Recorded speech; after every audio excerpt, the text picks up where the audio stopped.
Estamos de volta aí na aula 5, parte 4. 4, Latino. Aula 5, parte 4. Nesse bloco, nós vamos estudar a tutela de urgência cautelar. Não é isso, Latino? A tutela de urgência cautelar. Essa aqui, ó. Nós vamos estudar a tutela cautelar, beleza? Estudamos antecipada no bloco anterior e vamos estudar do artigo 305 ao 310 a tutela cautelar. Solta na tela, Latino. Tá aí, ó, do procedimento da tutela cautelar. Volta aqui comigo rapidinho que eu quero te mostrar uma coisa, chamar a atenção aí.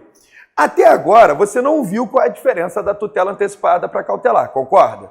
Porque se cair na tua prova, a cautelar pode ser antecedente? Pode. Pode ser incidental? Pode. Quais são os requisitos da cautelar? Probabilidade e risco de dano. Quais são os requisitos da antecipada? Probabilidade e risco de dano. Na verdade, até agora, você só viu uma diferença. A antecipada antecedente se estabiliza. É só essa. Mas, daqui para frente, você vai ver outras diferenças. Porque a única diferença entre a tutela antecipada da cautelar é o procedimento. É a forma. Por exemplo, antes de começarmos a ler aí os artigos. Por exemplo, é a única diferença, é o procedimento. Pega aqui embaixo, Latino, aí na câmera. Então, aqui, ó. Procedimento. Qual é a diferença da tutela antecipada para a tutela cautelar? É o que você quer, é o que a parte pretende. Se a parte quer hoje a mesma coisa que ela quer na sentença, ela é antecipada. Por exemplo, a mãe entra com uma petição inicial pedindo R$1.000 de alimentos. Ela quer que o pai seja condenado a pagar R$1.000 de alimentos por filho. Então ela busca na sentença uma condenação de R$1.000. E aí ela pede uma tutela provisória de urgência antecipada e o juiz dá R$1.000. O juiz deu R$1.000. É como se o juiz estivesse fazendo o quê? Antecipando a sentença, concorda? Se ela quer R$1.000 e o juiz já está dando os R$1.000, o que ele está fazendo? Ele está antecipando. Por isso que o nome é tutela de urgência o quê? Antecipada. É como se ele pegasse a sentença, bota a sentença no início do processo. Por isso que muitos autores, muitos professores, chamam a tutela antecipada de satisfativa, porque ela já está satisfazendo o seu direito. Então, ela seria satisfativa. Então, professor, eu posso falar que a tutela de urgência antecipada, ela é sinônimo de tutela satisfativa? Sim, ela é sinônimo de tutela satisfativa. Por quê? Já está satisfazendo o seu direito. E como é que eu vou saber isso? Cara, é muito simples. Se você quer a mesma coisa hoje que você quer na sentença, ela é o quê? Antecipada, satisfativa. É só isso, é só isso. Agora, já a tutela cautelar, alguns professores falam, ela é assecuratória, ela é protetiva, ela é conservatória, ela é acautelatória. Ela visa uma outra coisa. A tutela cautelar, ela visa outra coisa. Por exemplo, vocês já estudaram direito administrativo, não já? Já. Já estudaram improbidade, beleza. O artigo 37, parágrafo 4º da Constituição, diz que os atos de improbidade importam essas sanções aqui. Paris, né? Perda da função, ação penal, ressarcimento horário. Olha quem está aqui. Indisponibilidade dos bens. Sabe aquela sanção ali, indisponibilidade dos bens? Na verdade, a professora de Pietro diz, não é sanção, é apenas uma medida cautelar. Para que serve a indisponibilidade dos bens? Para o ressarcimento ao erário. Então, a indisponibilidade dos bens, ela visa uma outra coisa. Ela visa o R aqui, ó, ressarcimento ao erário. Então, ela é uma tutela o quê? Cautelar. A tutela cautelar, ela visa proteger o direito, assegurar o direito. Então, a indisponibilidade dos bens, lá na improbidade administrativa, visa o ressarcimento ao erário. Diferente da tutela antecipada, ela é satisfativa. A mesma coisa hoje, a mesma coisa na sentença, beleza? Então, nesse bloco, nós vamos estudar o procedimento da tutela cautelar requerida em caráter antecedente. Solta na tela, Latino. Está aí aparecendo na tua tela, tutela provisória. Vamos começar pelo artigo 305, que diz que a petição inicial da ação que visa a prestação de uma tutela cautelar em caráter antecedente indicará a lide, né, o conflito de interesse, e o seu fundamento. Indicará também a exposição sumária do direito que se objetiva assegurar e o perigo de dano ou risco ao resultado útil do processo. Parágrafo único. Caso entenda que o pedido a que se refere o caput tem natureza antecipada, o juiz vai converter e vai aplicar o artigo 303. Volta comigo. É muito comum, o advogado erra, né? Ele quer R$1.000 hoje, mas ele chama a tutela de cautelar. Se o advogado erra, o juiz faz o quê? Converte. Aplica o 303 nela, tá bom? Solta na tela, temos aí um comentário que diz o seguinte: com as particularidades do caso, podem dificultar o imediato aforamento do pedido principal. O Código prevê também a possibilidade de ser o pedido de tutela de urgência formulado em caráter antecedente. Em tal circunstância, a petição inicial, tratando-se de tutela cautelar, conterá apenas o pedido da medida urgente, fazendo sumária a indicação da lide, seu fundamento de fato e também de direito. Aparece em negrito aí as medidas cautelares antecedentes, diversamente das antecipatórias, não se estabilizam e obrigam sim a propositura da pretensão principal no devido prazo, sob pena de extinção. Volta aqui. No bloco anterior, nós estudamos a estabilização. O cara estava 1h da manhã, precisando de uma liminar, a Unimed não recorreu, estabilizou. A cautelar nunca estabiliza. Por que não? Porque é lógico, nós estudamos uma lei lógica. Por que ela não se estabiliza? Porque não tem sentido lógico. Se eu decretar, eu juiz, decreto a indisponibilidade dos bens, bloqueio a conta do Sérgio Cabral. Estou bloqueando para quê? Para ressarcir o erário. Tem sentido lógico o Ministério Público não pedir o ressarcimento? Tem sentido lógico ficar em disponibilidade lá ad eterno? Lógico que não. Agora, tem sentido lógico a mulher que ganhou a liminar para fazer a cirurgia, que está na praia, não continuar com a ação, porque ela já fez a cirurgia? Lógico que tem, né, professor? Se ela já está na praia, para que ela vai querer mais processo? Ela não quer nada. Então veja, o CPC é uma matéria lógica. A cautelar nunca se estabiliza. Por quê? Porque não tem lógica. A cautelar necessariamente depende da propositura da ação. Vem o Ministério Público, pede a indisponibilidade dos bens e depois vai ter 30 dias para efetivar o pedido principal. Latino, vamos abrir a lei de improbidade. Solta na tela aí. Vamos estudar improbidade com essa galera aí que cai na prova. Vamos lá. Olha o que diz a lei de improbidade, para que vocês possam entender. A própria lei de improbidade diz isso, que é a lei 84, por isso que estudar online é bom. Vai lá, vamos junto. 8429 de 92. Aí você pega, abre a lei de improbidade. Olha como é que encaixa o raciocínio. Lei de improbidade, o que eu estou falando está no artigo 17 da lei de improbidade. Está lá. Olha o que diz o artigo 17. Só vou ler o 17. Solta na tela aí, Latino. Para que eles possam entender que depende. Ó, aqui, ó. Olha o 17. Olha o que diz aí o artigo 17 da lei de improbidade. A ação principal, que terá o rito ordinário, será proposta pelo MP ou pela pessoa jurídica interessada, dentro do prazo de 30 dias da efetivação da cautelar. Volta aqui, Latino. Dentro do prazo, a própria lei de improbidade diz isso. Tem que entrar com a ação principal. Qual é o prazo? 30 dias. Mesma regra do CPC. Mesma regra do CPC.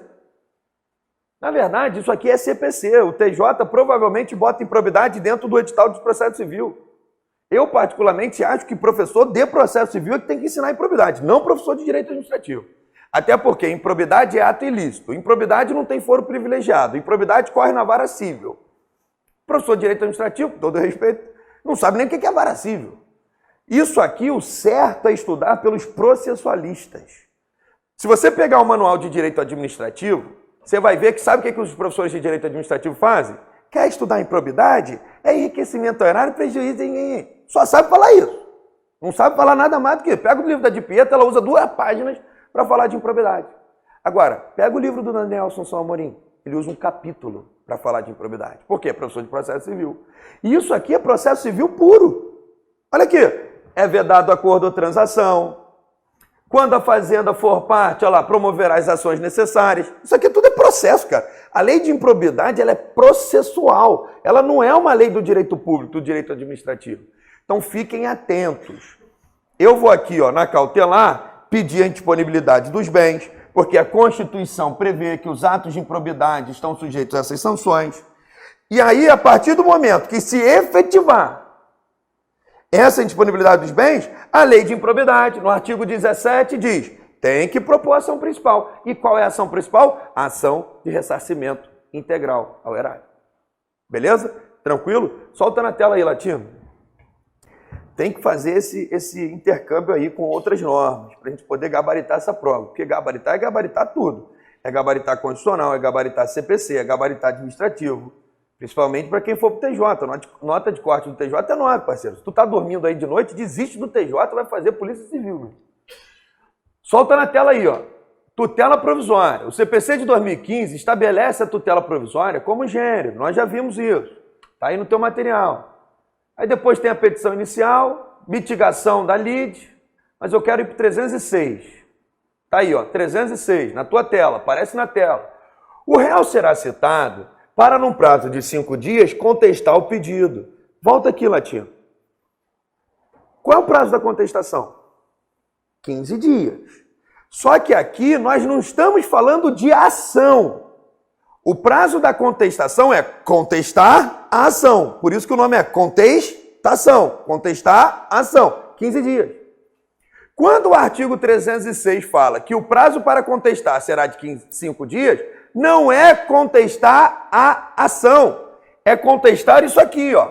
Contestar, aqui, ó. Contestação, 5 dias. Contestar o pedido cautelar antecedente. Vai contestar isso aqui, ó. Isso aqui. Que aí o Sérgio Cabral vai falar, calma aí. Bloquearam 2 milhões da minha conta, mas o Ministério Público está falando que o ressarcimento tem que ser 1 milhão. Então, por favor, pode alterar o bloqueio? É tipo isso, entendeu? Aqui o 306 está dizendo que o réu será citado para, no prazo de 5 dias, contestar o pedido. Não é contestar a ação. Contestação. Lá são 15 dias. Então, cuidado aí. Perceba que qual é a diferença da tutela antecipada para cautelar? O procedimento, cara. Essa aqui são 15 dias para ditar. Essa aqui são quanto? 30. Essa aqui são 15 dias para contestar. Essa aqui são quanto? 5. Então, o que vai diferir uma da outra é o procedimento. Solta na tela, Latino. 307. Não sendo contestado o pedido, os fatos alegados pelo autor presumer-se-ão aceitos pelo réu como ocorridos, caso em que o juiz vai decidir no prazo também de 5 dias. Se for contestado o pedido, aí segue o rito do procedimento comum, sem muito mistério.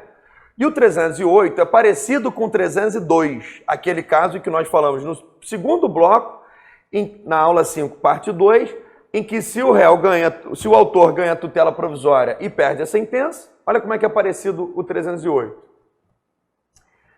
Efetivada a tutela cautelar, o pedido principal deve ser formulado no prazo de 30 dias. Se você quiser, faz uma remissão para o artigo 17 da Lei de Improbidade. Caso em que será apresentado também no meus autos. Parágrafo 1º. O pedido principal pode ser formulado conjuntamente com o cautelar. Volta aqui. Não há obrigatoriedade, e isso inclusive é criticado pela doutrina, do Ministério Público primeiro pedir a indisponibilidade para depois entrar com a ação de ressarcimento. O artigo 308, parágrafo 1º, diz que pode ser tudo no mesmo pedido, cara. Pede a indisponibilidade mais o ressarcimento. Aí não vai ter 30 dias para ditar. Vai tudo no mesmo bolo. É igual naquele caso em que a tua cliente estava internada a 1h da manhã. Tudo bem que não vai dar tempo de você fazer uma petição linda e maravilhosa de 1h da manhã até as 3. Mas qual advogado que não sabe que é a Unimed que nega essa porra? Qual advogado que não tem essa petição pronta? É só mudar o nome da parte e mudar o nome da cirurgia, brother. Então, se você quiser, você pode fazer a ação bonitinha. Ah, professor, mas a urgência contemporânea é a propositura da ação. Mas se tu já tem a ação pronta, para que você vai correr o risco de botar uma petição meia boca? Então, o código, ele autoriza que o pedido principal, ele seja formulado conjuntamente, o que pode ser feito também no antecipado. Isso aqui não é obrigatório, o advogado usar lá o requerimento. O advogado usa o requerimento quando ele não tem a petição. Eu mesmo, vou te contar um macete. Sabe o que eu fiz uma vez? Eu não tinha essa petição. Não tinha. E aí o que eu fiz? Levei um pendrive, Fui lá no plantão judiciário, bati na porta da Defensoria Pública. Entrei lá e falei, tudo bem, dá licença. Eu sei que vocês têm um modelo, e o modelo de vocês é o melhor, né, que existe, como as negativas de cirurgia. Você se incomoda em me emprestar um modelo? Aí ela me emprestou o modelo e hoje eu tenho o melhor modelo que tem. Mas peguei lá na Defensoria Pública. Veja, eu não precisei fazer um mero requerimento. Pô, dei o meu jeitinho ali no plantão judiciário, peguei o modelo, fui lá na sala da OAB e adaptei, lógico, com minhas coisas.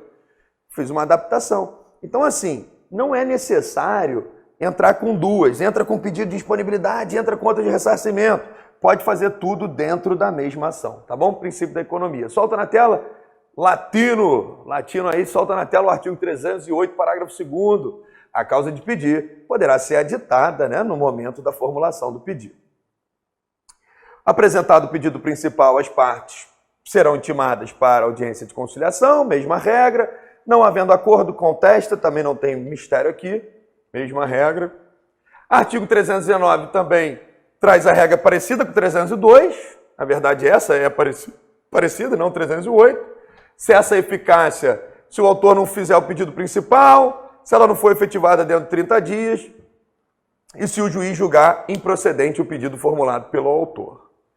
Depois o artigo 310, que o indeferimento da tutela, ele não obsta que a parte formule o pedido principal, nem influi no julgamento deste, salvo se por motivo de indeferimento for o reconhecimento da decadência ou prescrição. Volta aqui que eu vou te explicar. O Ministério Público entrou pedindo a indisponibilidade dos bens. O juiz vai dar? Depende. O juiz só vai bloquear a conta do Sérgio Cabral se ele verificar o quê? A probabilidade do direito e o risco de dano. Se o juiz verificar que o direito não é provável e não tem risco de dano, pô, aí não vai disponível. E outra coisa, tem que observar o 933. Não vai penhorar a conta salário. Nem mesmo alimentos, pensão alimentícia está se admitindo agora. Então, assim, não é toda hora que o juiz vai poder deferir. Em alguns casos, o juiz pode indeferir. E qual é a regra do jogo? Se o juiz indeferir aqui, vai obstar essa? Lógico que não, cara. O juiz pode indeferir a indisponibilidade e vai aceitar a ação principal. Então, o indeferimento, grifa aí no teu vadimeco, o indeferimento da tutela não impede, não obsta a que a parte principal formule o pedido e nem influi no julgamento. Uma coisa é bloquear os bens, outra coisa é no curso do processo demonstrar que o cara desviou o dinheiro. São coisas completamente distintas, tá bom? Esse bloco latino, vamos ficando por aqui. No próximo bloco vamos estudar a tutela de evidência. Depois do bloco da tutela de evidência, nós vamos fazer os exercícios desse assunto, ver como a tutela é cobrada em prova. É considerado o assunto mais fácil do processo civil, porque é um procedimento, ou vai para cima ou vai para baixo, ou a tutela de urgência ou de evidência, mas é muito cobrado em prova, principalmente para vocês que vão fazer a prova aí da OAB e da FGV, tá bom? Grande abraço, latino, solta, até a próxima.